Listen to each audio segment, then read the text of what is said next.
அந்த அபி நல்ல பொண்ணு தானே? தங்கமான பொண்ணுடா. அந்த பாஸ்கர் அவ்வளவு நல்லவன் இல்லடா. என்ன சொல்ற? சத்தியமா. எதை வச்சு அந்த மாதிரி சொல்ற? அவனால ஒரு பொண்ணு அநியாயமா செத்தே போயிருக்கு. வேற எப்படி சொல்ற? நிஜமாவா? அவன்டா அந்த பொண்ணு. கதிர் ப்ளீஸ், என்ன விஷயம்னு தெளிவா சொல்லு.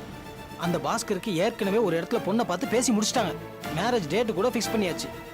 அந்த பொண்ணு கவர்மெண்ட் எம்ப்ளாயி, நல்ல வேலை, நல்ல சம்பளம். இவனுக்கு ஃபிக்ஸ் ஆகி கொஞ்ச நாள்லயே கவர்மெண்ட் எம்ப்ளாயிஸ்லாம் சேர்ந்து ஸ்ட்ரைக் பண்ணாங்க. அதுல கொஞ்சம் பேத்துக்கு வேலை போச்சு. அதுல இந்த பொண்ணும் ஒருத்தி. பாஸ்கர் அந்த பொண்ணுகிட்ட உன் வேலைக்காகவும் சம்பளத்துக்காகவும் தான் உன்னை நான் கல்யாணம் பண்ண ஒத்துக்கிட்டேன், இது ரெண்டும் இல்லாதப்ப இந்த கல்யாணம் நடக்காது, நீ வேற ஆளை பாருன்ட்டான். அந்த பொண்ணு அவங்ககிட்ட கெஞ்சி அழுதுருக்கு. அவங்க வீட்டுல யாருமே காது கொடுத்து கேட்கறதா இல்ல. பாவம், அது ஒரு அப்பாவி பொண்ணு. மனசு உடைஞ்சு போய் தற்கொலை பண்ணிக்கிச்சு. அட பாவி. அவன் பக்கா மணி மைண்டட்ரா. அவனுக்கு காசு தான் ஒரே குறி. காசை தவிர இந்த உலகத்துல எதுவுமே இல்லைன்னு நினைக்கிற ஒரு தேர்ட் ரைட்டர் அவன்.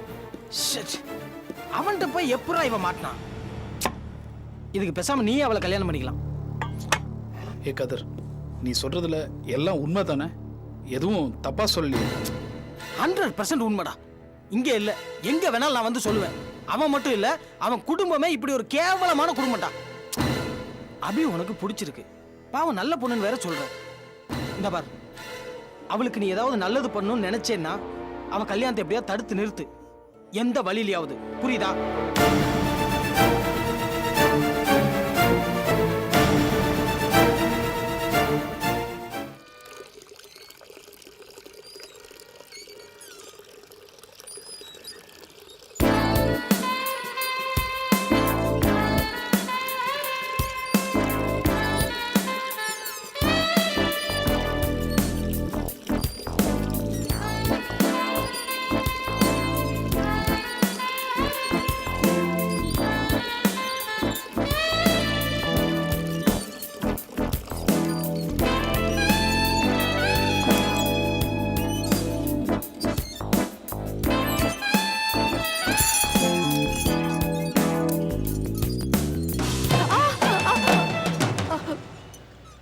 பார்த்து போலாம்ல.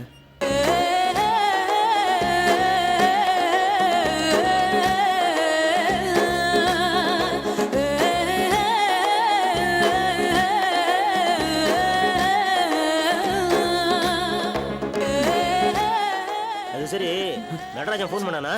இல்லையே, பண்ணலீங்களே. என்னடா ரமேஷ்? தவறி விழ போனாங்கப்பா, அதான் ஹெல்ப் பண்ண போனேன். அவளுக்கு ஹெல்ப் பண்ண போக அவங்க அம்மா நாம ஏதோ அவளோட சண்டை போறோம்னு நினைச்சுக்கிட்டு கீழே வந்து நம்மளோட சண்டை போட போறாங்க.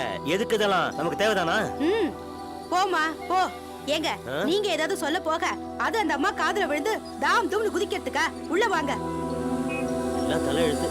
நடராஜன் பணம் கொண்டு வந்து கொடுக்குறேன்னு சொன்னா அது விஷயமா தான் ஃபோன் பண்ணானான்னு கேட்டேன்.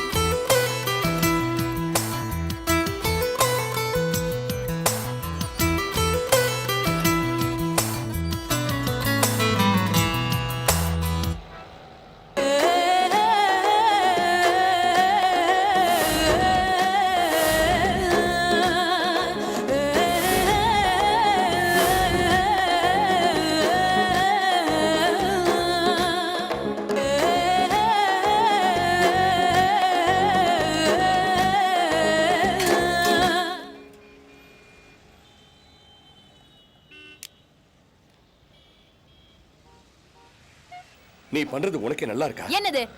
கண்ட்ராவி புரோகிராம ஹால்ல உட்கார்ந்து பாக்குறிய, வெக்கமா இல்ல? அட போப்பா. நீ ஒரு வயசு பொண்ணுமா, விவஸ்தை வேணா? என்ன விவசாய வேணா? டிவி பாக்குறது என்னமோ பெரிய கிரிமினல் குத்த மாதிரி பேசுறீங்க. நான் டிவி பாக்குறது தப்புன்னு சொல்லலையம்மா, அதுல நல்ல விஷயங்கள் பாரு. படிப்புதான் வரல, அட்லீஸ்ட் புத்தியாவும் சுத்தமா இருக்க வேணா? ஏன் எங்க புத்திக்கு என்ன குறைச்சல்? இத பாருங்க, வீட்ல சும்மா இருக்கீங்கங்கிறதுக்காக என்ன வம்புக்கு இழுக்காதீங்க. சொல்லிட்டேன். ஆமா, நான் உன்னை வம்புக்கு இழுக்கிறேனா? நான் அப்பா லூஸ் மாதிரி பேசாத. நாங்க கரெக்ட்டா தான் பேசிட்டு இருக்கோம், நீங்க தான் லூஸ் மாதிரி பேசுறீங்க. வர வர உனக்கு வாய் ஜாஸ்தி ஆயிடுச்சு. உங்க அம்மா மாதிரி மறைஞ்சிருவேன். வர வர இந்த அப்பாக்கு என்ன பார்த்தாலே பிடிக்க மாட்டேங்குது. போறேன். போடி போ. ஐயோ, ஏங்க சும்மா இருக்கீங்களா? ஏங்க, உங்களை பார்த்தாதான் இந்த வீட்ல எல்லாருக்கும் எரிச்சல் வரும். உங்களுக்கு என் குழந்தைய பிடிக்கலையா? புரியாம பேசாத அலமேலு. ஆமா, நீங்க புரிஞ்சுக்கிட்டு பேசுறீங்க. நீங்க பெரிய அறிவாளி, மேத. நீங்க பேசுறதோட சூட்சமா எங்களுக்கு புரியல. இத பாருங்க, சோத்த தின்னமா, காஃபியை குடிச்சமா, தரையை தேய்ச்சிட்டு உட்கார்ந்த மாதிரி இருங்க.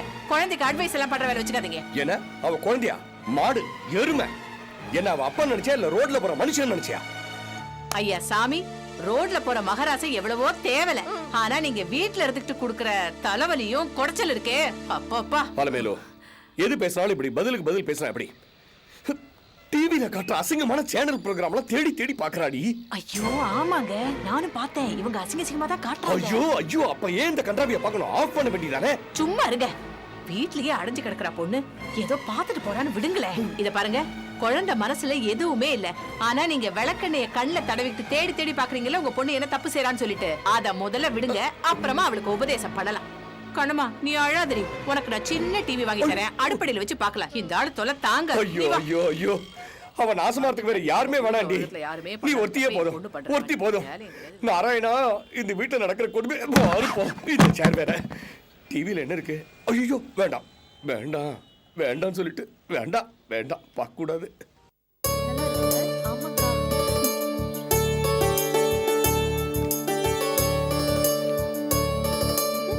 தெரியலையே அபி, என்னடி இப்படி போட்டிருக்க?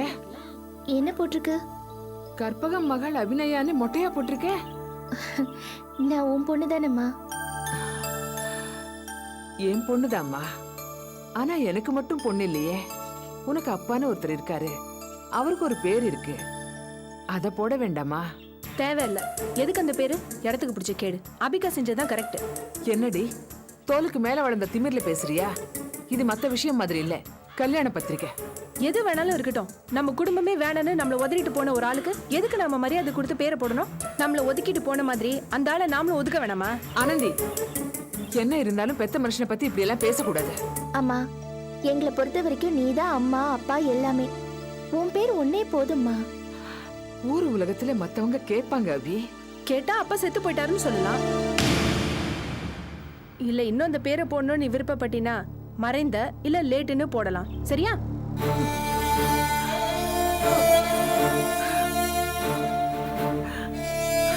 என்ன பேசுற? அம்மா, ஏம்மா அழற? இது பாருமா, எனக்கு கற்பகத்தோட பொண்ணுன்னு சொல்லிக்கிறதுலதான் பெருமை கௌரவம் எல்லாமே இருக்கு. அந்த பெருமைய ஓடி போன அப்பாவுக்கு பகிர்ந்து கொடுக்கறதுக்கு எங்களுக்கு இஷ்டம் இல்லை. ஐயோ மா, அப்பா அவனுக்கு கொடுத்தது ஏமாற்றமும் வேதனையும் மட்டும்தான். எத்தனை அவமானங்களை அவர் உனக்கு கொடுத்திருக்காரு. யார் யார்கிட்ட எல்லாமோ அவரால் நீ தலை குனிஞ்சு நின்று இருக்க. எல்லாத்தையுமே மறந்துட்டியம்மா? மறக்காதம்மா, மறக்க கூடாது. நீ தனி ஒருத்தியா நின்னு எங்களை வளர்த்து ஆளாக்கி கல்யாணம் பண்ணி வைக்கிற. இதுல அவர் பேர் போட்டா, இந்த பெருமையில அவருக்கு பங்கு கொடுத்தா, இத்தனை நாள் நீ பட்ட கஷ்டத்தை எல்லாம் நாங்க கேலி பண்ற மாதிரி இருக்கும்மா.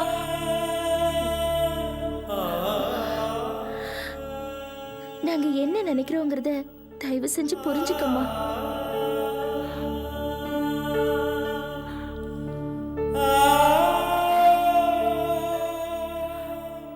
அபி, அம்மா, மாப்பிள்ளை வீட்டுக்காரங்களை பொறுத்த வரைக்கும் நம்ம அப்பா உயிரோட இல்ல. உனக்கு நாங்க கொடுக்கிற மரியாதையில துளி கூட குறைஞ்சிடக்கூடாதுமா. புரியுதா? நான் இத்தனை நாள் பட்ட கஷ்டம் எல்லாம் தூசு மாதிரி தெரியுதுமா. நீங்க என் மேல வச்சிருக்கிற பாசத்துக்கு முன்னாடி நான் பட்ட கஷ்டம் எல்லாம் ஒண்ணுமே இல்லை.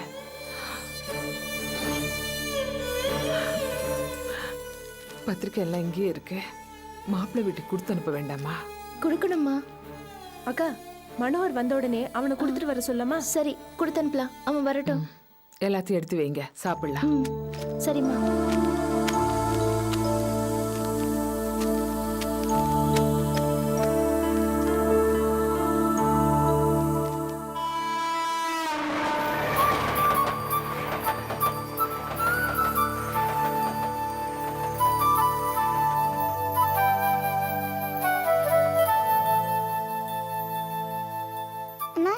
என்ன அஞ்சலி?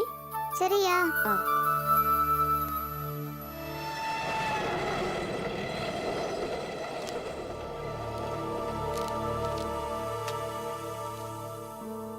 என்ன சரியாவே சாப்பிட மாட்டேங்கிறீங்க? சாப்பிட்டுட்டு தானே இருக்கேன். ஏதோ குறைக்கிறீங்க, ஆனா சாப்பிடல.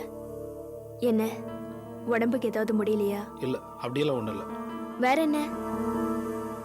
இன்னைக்கு ரெஸ்டாரண்ட்ல என் ஃப்ரெண்டு கதிரை பார்த்தேன். ம், அவன் ஒரு விஷயம் சொன்னான். என்ன விஷயம்? அபி தேடி பிடிச்சிருக்கல ஒரு மாப்பிள்ள, அவனை பத்தி. அவருக்கு என்ன? அவன் அவ்வளவு நல்லவன் இல்லையா? ஒரு ஆளை பத்தி இன்னொருத்தர் சொல்றதை வச்சு முடிவெடுக்க கூடாது. அவர் சொல்றது உண்மையா பொய்யான்னு உங்களுக்கு தெரியுமா? எனக்கும் தெரியும் சாந்தி. ஆனா பாஸ்கரை பத்தி கதிர் சொல்றத நாம அந்த விதத்துல சேர்க்க முடியாது. ஏற்கனவே இந்த பாஸ்கருக்கு கல்யாண பேச்சு நடந்து ஒரு பொண்ணையும் ஃபிக்ஸ் பண்ணிட்டாங்க. ஏறத்தாழ கல்யாணமும் நிச்சயமாயிருச்சு. அந்த பொண்ணு கூட ஒரு கவர்மெண்ட் எம்ப்ளாயி. திடீர்னு நடந்த ஸ்ட்ரைக்ல வேலை போயிடுச்சு. அந்த பொண்ணுக்கு வேலை போனதை காரணம் காட்டி பாஸ்கர் அந்த பொண்ணை ரிஜெக்ட் பண்ணிட்டான். மனசுடிஞ்சு அந்த பொண்ணு தற்கொலை பண்ணிக்கிட்டா. நிஜமாவா? பாஸ்கரை பத்தி சொன்னதெல்லாம் சத்தியமா நடந்ததுன்னு சொல்றான் கதிர். அடப்பாவி. சரி, அபி நமக்கு இல்லைன்னு ஆயிடுச்சு. யாரையாவது கட்டிட்டு சந்தோஷமா இருப்பான்னு நினைச்சேன். ஆனா பாஸ்கர் பத்தி இப்ப கேள்விப்படுறப்போ அபி சந்தோஷமா இருப்பாளான்னு சந்தேகமா இருக்கு. நீங்க அபி மேல பிரியம் வச்சிருக்கீங்க தானே?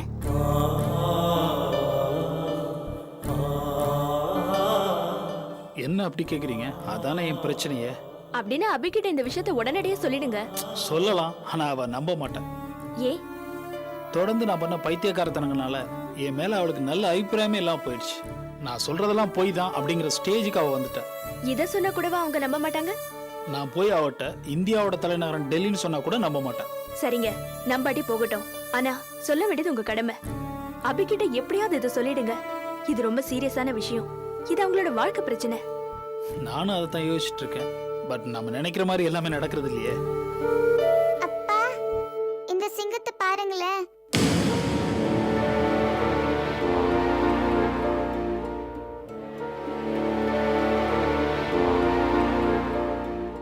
சாரி, குழந்தை ஏதோ தெரியாம சொல்லிட்டா. ஏய், உள்ள வா.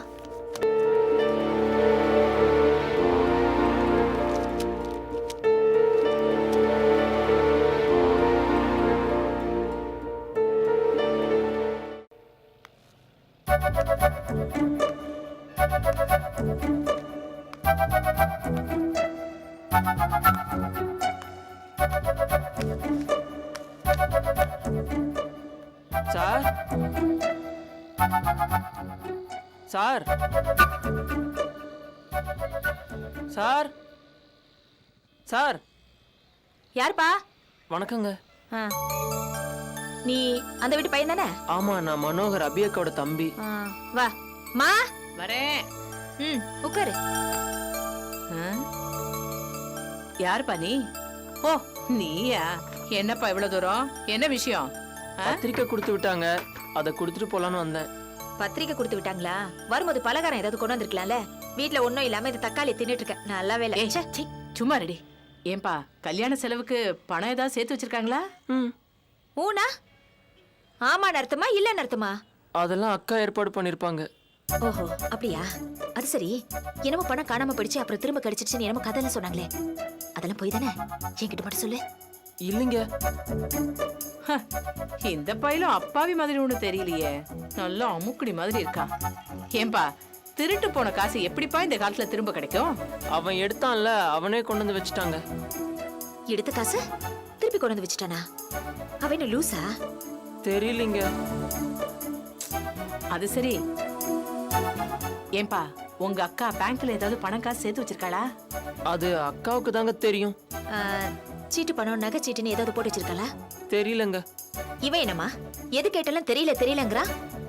ஏன்பா, நாளைக்கே கல்யாணம் முடிக்கிற அளவுக்கு வளர்ந்துருக்க. கல்யாணம் முடிஞ்சதுக்கு அப்புறம் பொண்டாட்டி ஏதாவது கேட்டா தெரியலம்பியா?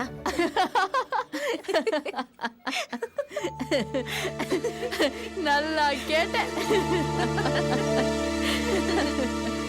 ஏய், சும்மா இருங்கடி. ஏன் தம்பி, உங்க சித்தப்பா பணக்காரர் தானே? ஆமாங்க.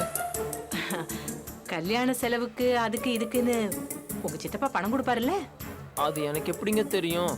ஆனா அக்காவுக்கு அதெல்லாம் பிடிக்காது. இந்த வெட்டி வீரப்பெல்லாம் உங்க வீட்டுல நிறைய இருக்கும் போல. ஆமா, நீ என்ன பண்ற? நானா? நான் டிவி ரேடியோ எல்லாம் ரிப்பேர் பண்ணுவேங்க. சரிதான். படிப்பு ஏறலையாக்கும்? ஐடிஐ வரலும் படிச்சிருக்கேன். என்ன எழுவோ ஏதோ ஒண்ணு. ஏதாவது கை வேலை செஞ்சுதான் பொழைக்கணும் போல இருக்கு. பொம்பளை புள்ளையா இருந்தா எவன் தலையிலையாவது கட்டி அமிச்சிடலாம். ஆமா, நீ ஏதாவது சம்பாத்தியம் பண்றியா இல்லையா?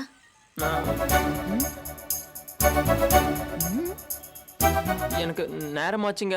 சரிங்க, நான் கிளம்புறேன். நாங்க இன்னும் பேசவே ஆரம்பிக்கல, அதுக்குள்ள கிளம்புறேங்கிற? இல்ல, எனக்கு வேலை இருக்கு. நீ யார் வீட்டு ரேடியோவை ரிப்பேர் பண்ணணும்னு இப்ப அவசரமா கிளம்புறேங்கிற? நான் வரேங்க. சரி, போயிட்டு வா. அடுத்த தடவை கலகலன்னு பேசணும். சரிங்க. தம்பி, ஒரு வாய் காஃபி சாப்பிட்டு போயேன். இல்ல பரவாயில்லைங்க. நான் ஏய், என்னடி இது? அந்த வீட்ல ஒத்த ஆம்பளை பிள்ளை இந்த லட்சணத்துல இருக்கா?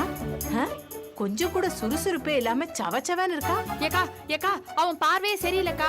உன்கிட்ட பேசிட்டே என்ன லுக்குட்டு இருந்தான். இவன் நம்ம எப்ப பார்த்தாலும் அதே நினைப்புல ப்ராமிஸா சொல்றேன்க்கா. ஏய், சும்மா இருடி. என்ன குடும்பமோ, அந்த வீட்ல பொட்டச்சிங்களுக்கு பூரா வாய் கிழியுது. பையன் என்னடான்னா பேசுறதுக்கே பைசா கேக்குறான். சீதா, எனக்கு என்னமோ அந்த குடும்பத்தை பிடிக்கவே இல்லடி. ஆனா என் புள்ள பாஸ்கர் இருக்கானே, இதெல்லாம் சொன்னா கேக்குற ஜென்மமாவே தெரியல. அவன் அங்கதான் கட்டணும்னு ஒரே பிடிவாதமா இருக்கான். என்னத்த கண்டானோ அவளுங்க கிட்ட. நல்லா பேசிக்கிட்டு இருக்கப்பதான் நோய் நோய் நோய் நோயின்னு வளங்க. இதே இப்படி புளிக்குது. இங்க எல்லாமே புளிக்குதான். என்னம்மா இதோட? தூக்கிட்டு போங்கடி உள்ள.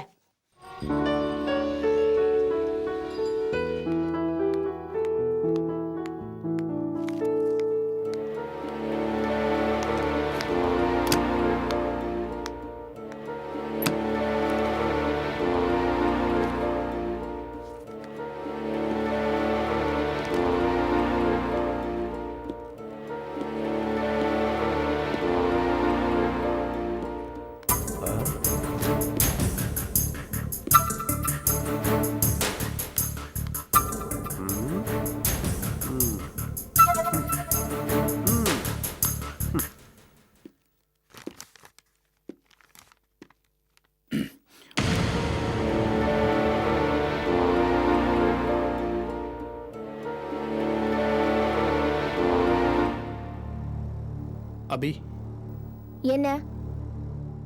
இல்ல, உங்ககிட்ட ஒரு விஷயம். கல்யாண மேட்ரா.